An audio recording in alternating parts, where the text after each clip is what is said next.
Hello ছোট্ট বন্ধুরা, কেমন আছো তোমরা? আমি দীপ্ত কুমার পাল। এই পর্বে আমি তোমাদের প্রথম শ্রেণী আমার বাংলা বইয়ের পাঠ ৫৪ পড়বো। দেখো, এটি তোমাদের বইয়ের শেষ পাঠ। তো এখানে আছে আমার ঠিকানা। ময়াকার রা, আমার ঠয়েসে কয়াকার দন্তে নয়কার ঠিকানা। তো আমার ঠিকানা কিভাবে লিখবো সেটি আমরা দেখবো। দেখো, এখানে আছে বলি ও লিখি, অর্থাৎ বলবো এবং লিখবো। শিক্ষকের সহযোগিতা নিয়ে নিচের ছক পূরণ করে। এখানে একটি ছক আছে, এটি তোমাদের শ্রেণী শিক্ষকের সহযোগিতা নিয়ে পূরণ করতে বলছে। এখানে দেখো, আমি আমার তথ্য দিয়েছি। এখানে নাম, আমার নাম দীপ্ত কুমার পাল।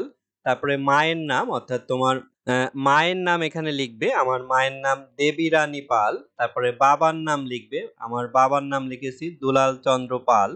তারপরে এখানে গ্রামের নাম অথবা বাসা নম্বর, শহরে বাসা নম্বর থাকে অনেক সময়, গ্রামে হলে গ্রামের নাম লিখবে।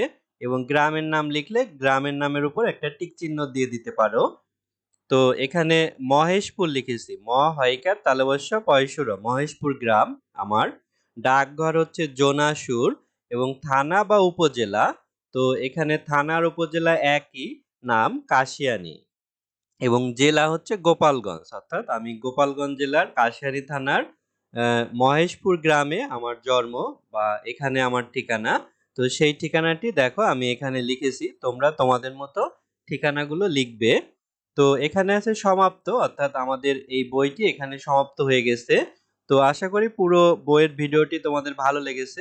ভিডিওগুলো ভালো লাগলে তোমরা চ্যানেলটি সাবস্ক্রাইব এবং বেল বাটনে চাপ দিয়ে রাখতে পারো। ধন্যবাদ তোমাদের।